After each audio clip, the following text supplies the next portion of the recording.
just decided who will speak in what order, just for your convenience and understanding. The first person to speak will be Senator Angus King from Maine, who's been leading this.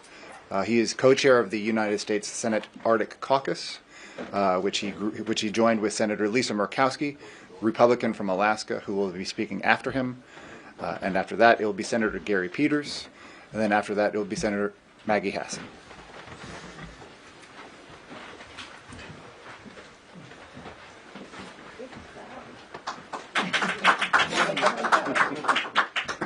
That's for you. Oh, we've got our fellow parliamentarians in the back there. Yeah, that's right. Yeah, that's right.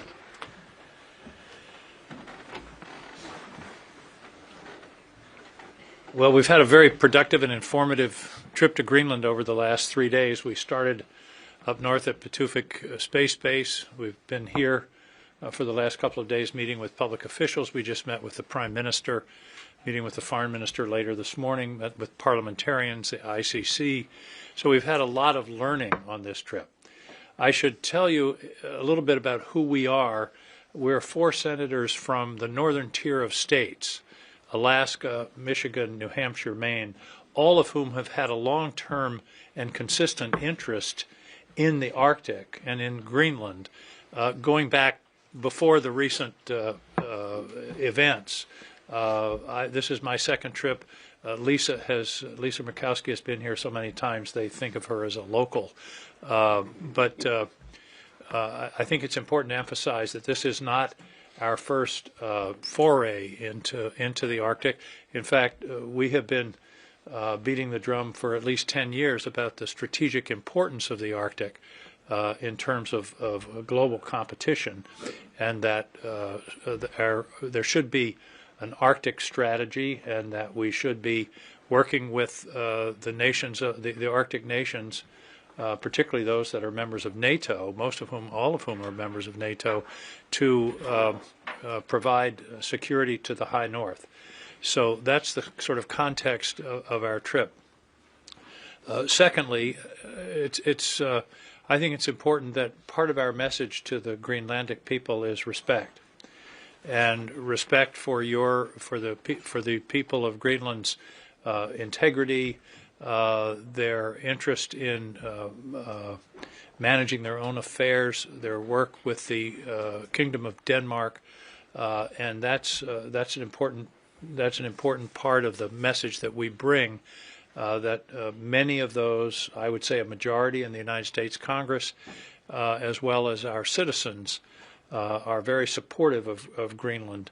And as I have said repeatedly in the States, if there's a national security interest in Greenland, it does not necessitate acquisition, annexation, invasion, or any other specific control. In order to develop additional national security assets in Greenland, which I think should be the case, all that would have taken was a phone call. It would not take the kind of activity that we've seen over the last several months. I was pleased that the president at Davos took military force off the table, and that we have now entered into a tripartite discussions about the security situation in Greenland and additional partnerships with this country of such huge potential and resilient and magnificent people. So that's the background of our trip. As I say, we've had really excellent meetings. I don't want to disparage any of the meetings that we had, but the 4 of us yesterday took a helicopter trip over the ice sheet, and I have to say that was a lifetime experience for me to see the ice sheet, to see the glaciers, and frankly to see where the glaciers used to be, which is a demonstration of what's happening in terms of climate. This country is one of the epicenters of climate change, and to have had that experience yesterday and fly back into Nuuk into the sunset was one of the most memorable experiences of my life. So we will take some questions, but all 4 of us are going to make some statements. My name is Angus King, by the way. I'm a United States Senator from Maine. I'm an independent. I caucus with the Democrats. and look forward to working with my colleagues in Washington and with the administration to develop the kind of positive, mutually respectful relationship with Greenland that comity and the rules-based international order requires. So with that, I will turn it over to my colleague from Alaska. I will tell one story. When I first entered the Senate, being from Maine, which we have, for example, the Icelandic company Eimskip has a major facility in Maine. I said to Senator Murkowski one day walking over to the Senate chamber, I would like to be the Arctic senator. And Senator Murkowski immediately replied, no, you can be the assistant Arctic senator. So I will introduce the Arctic senator, Senator Murkowski. Senator King, thank you. Thank you for that. I am Lisa Murkowski. I'm from the state of Alaska, the state that makes the United States an Arctic nation, and an Arctic nation that I think has just of late come into its own responsibility for the Arctic. This has been a significant CODEL for my colleagues. As has been mentioned, I've been here in Greenland multiple times, but each time is yet another opportunity to better understand not only the region, not only the geography, but the strength and the resilience of the people. As Senator King mentioned, we had a pretty spectacular day yesterday, about a 10 out of a 10 in our opportunity to see the ice cap. But I could not help but look at this land, this massive, raw, ancient land, without thinking about the people who call this land home and who have for generations and thousands of years, and the resilience of the people. And so to those resilient, strong, amazing people who are now feeling threat and fear from our country, your ally, it hurts my heart.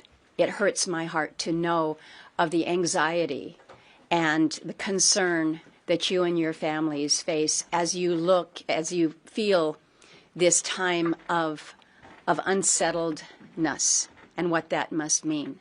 We've had very good conversations with fellow parliamentarians, as Senator King mentioned, just with the Prime Minister, shortly with Vivian Motzfeldt, your foreign minister. These have all been important because there has not been a single meeting that we have had where it has been suggested that we don't want to have the United States as a friend and an ally. We do not want additional security. What we want is for these discussions about security to be done with us. Nothing about us without us. There is a reason for the name of your security strategy. And it's not just about defense, it's about all aspects of your security.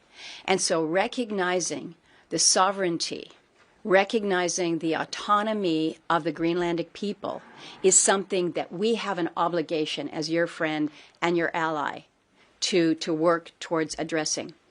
There is no relationship, personal, business, or otherwise, that comes easy, that comes without work. In just a few sentences and words, trust that has been built since World War II has been eroded and degraded.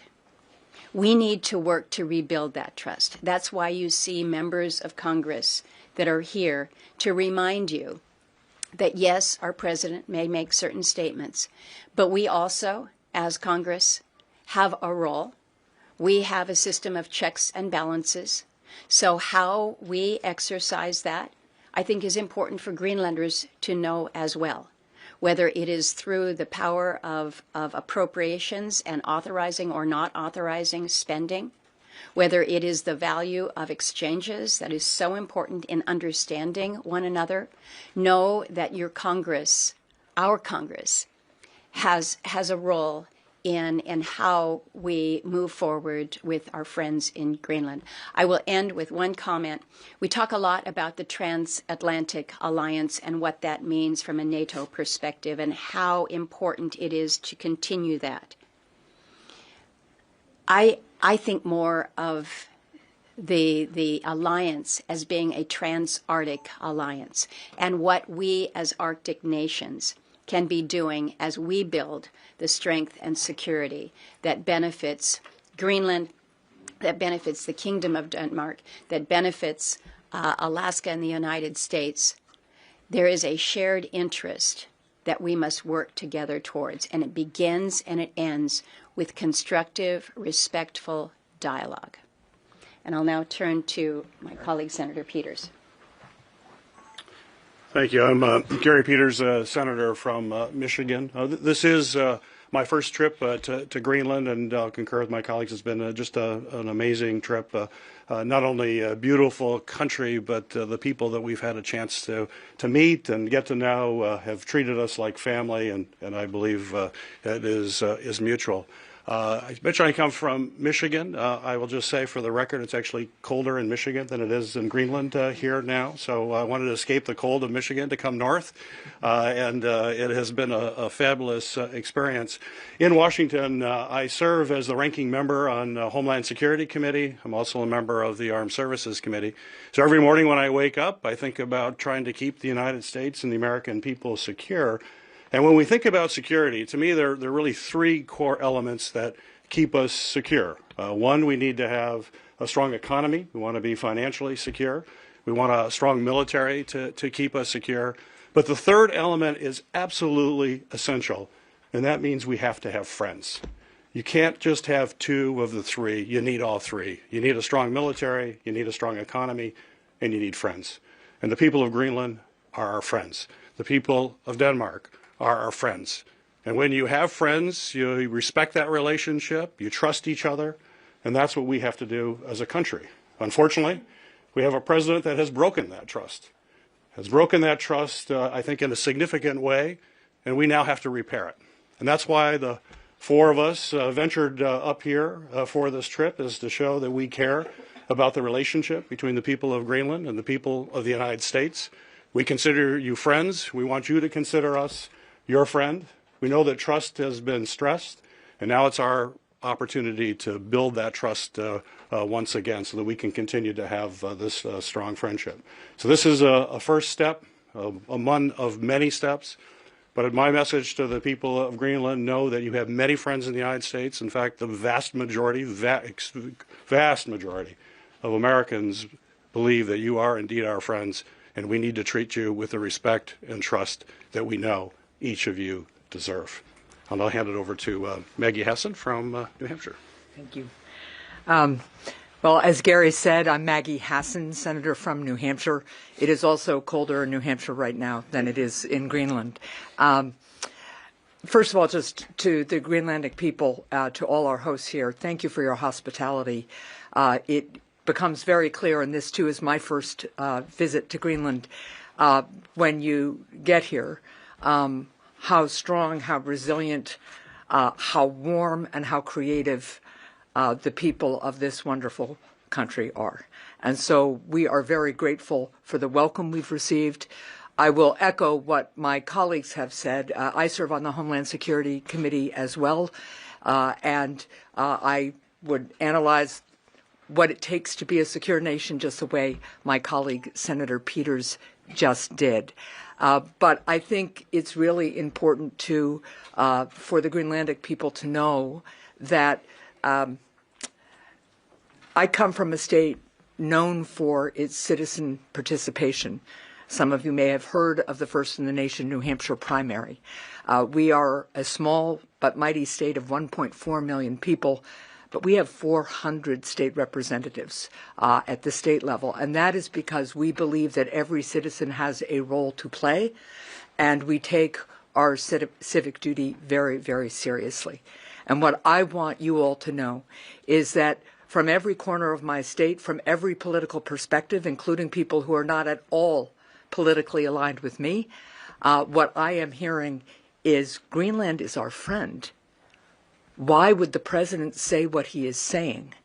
Please, Senator, do everything you can to convey to the people of Greenland that we are friends and we are deeply, deeply concerned and disturbed by what our president has said.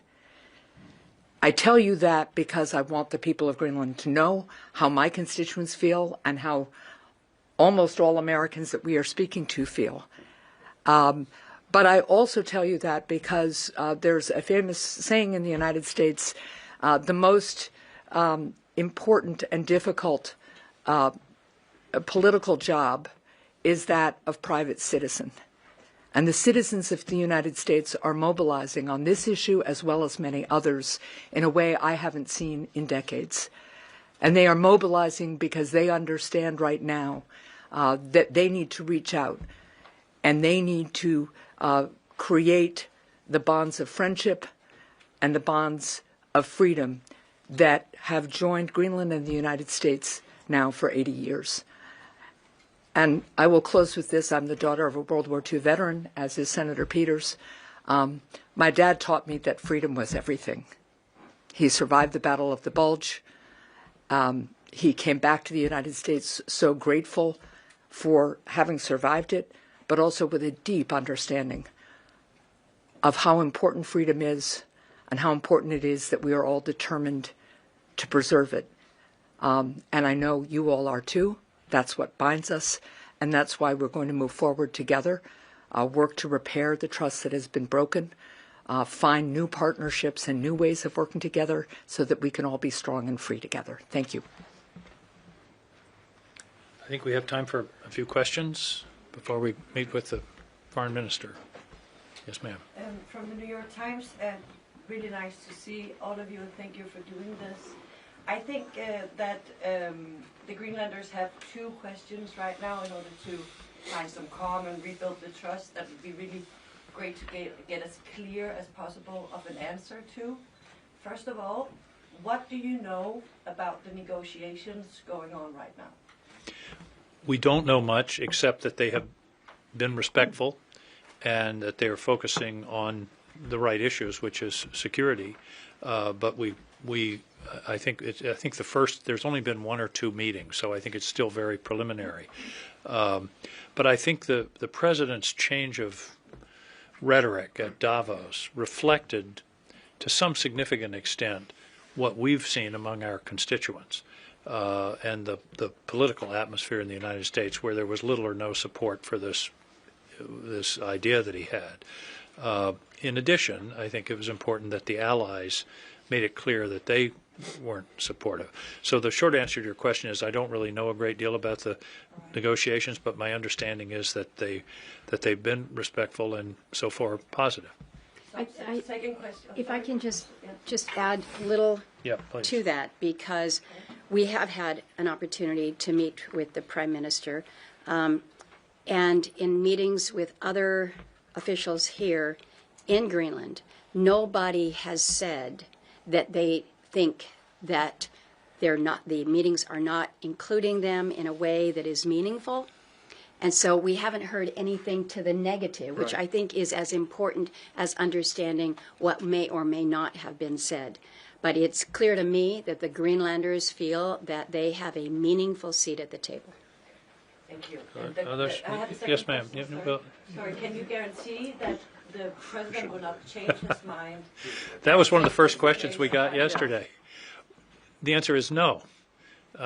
We can only exert our role as a separate and co-equal branch of government, but we can't guarantee what the president may or may not do tomorrow, let alone 2 months from now.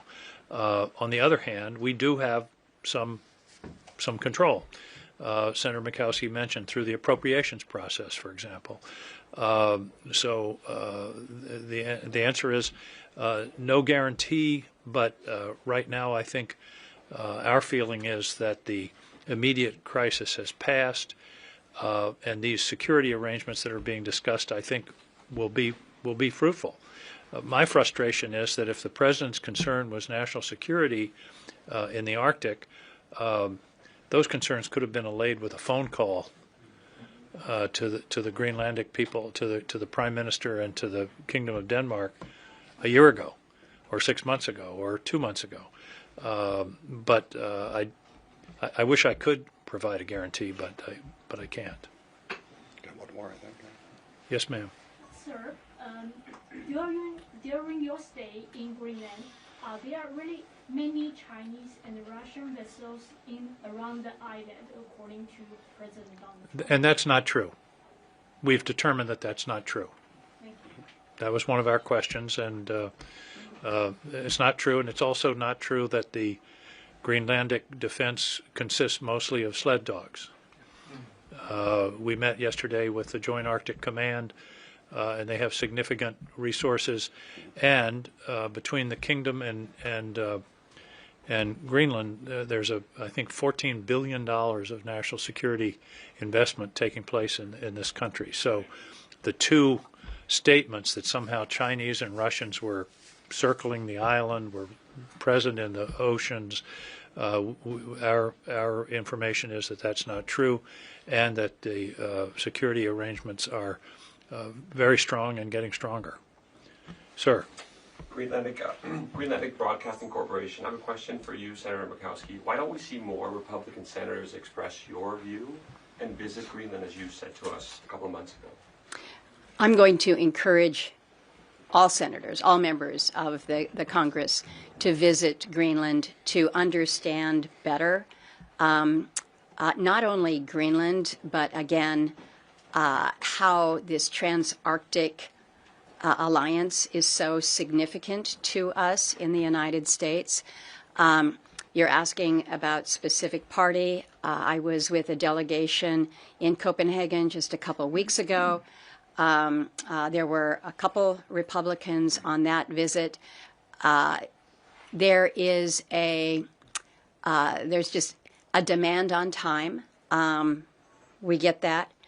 But I will also speak to the fact that there are some members of my party who don't want to be seen as engaging in anything that might be viewed as contrary to President Trump's initiative or desire, and so who may not be speaking out publicly on the issue of Greenland specifically.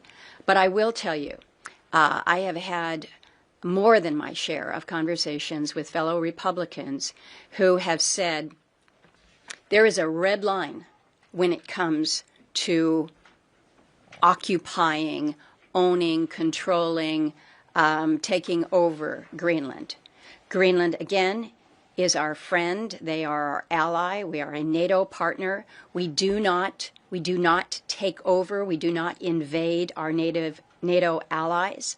And so, while they may not have come out with strong statements, they have made clear to me that to them that is a red line. I'm going to encourage them that they need to be more vocal in reinforcing that, because this should not be a partisan issue.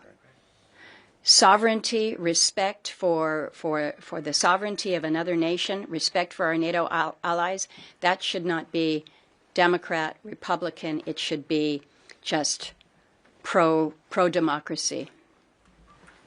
Apologies, we do have just time for a few more questions. Cecily from the Danish Broadcasting Corporation. So Congress is, of course, a very powerful part of the American democracy.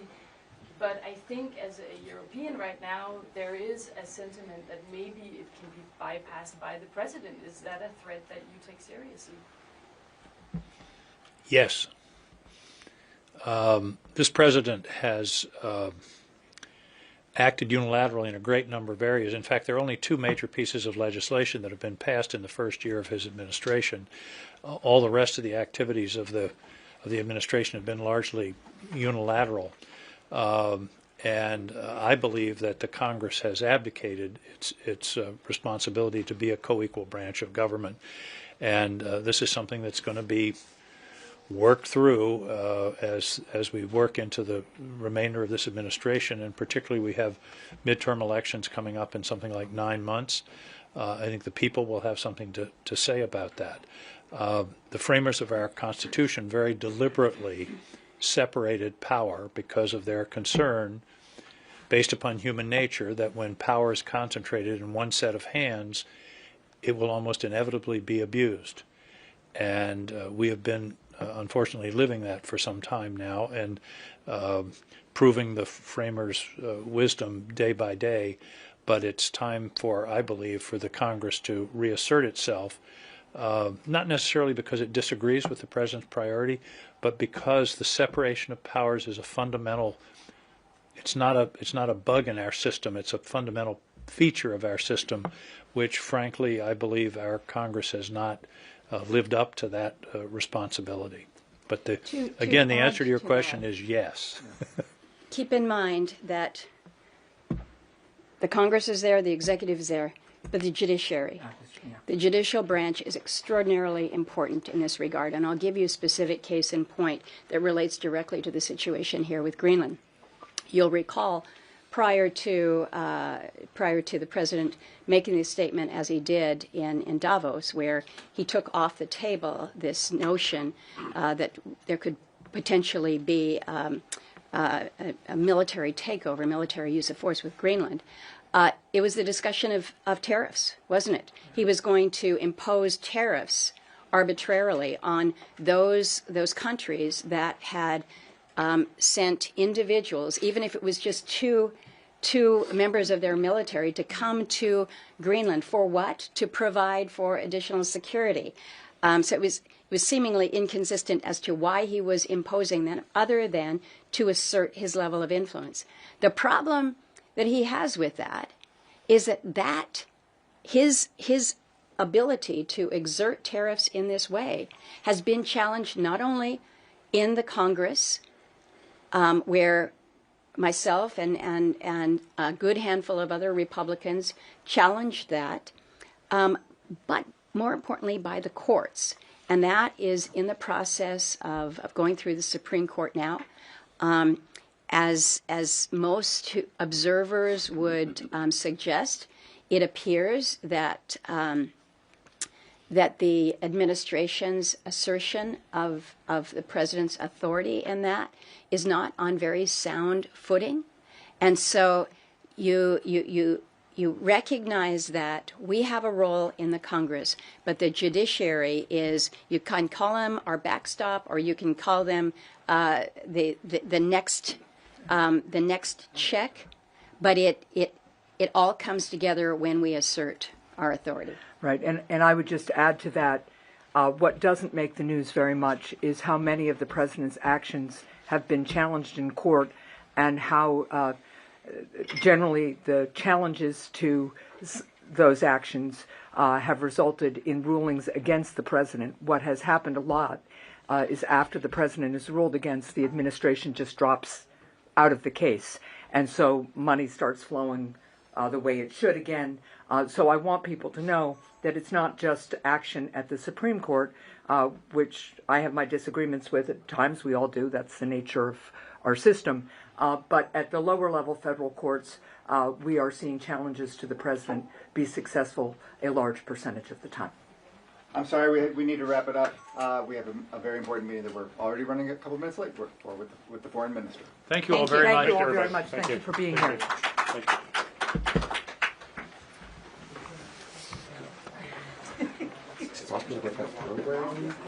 Email? Yeah.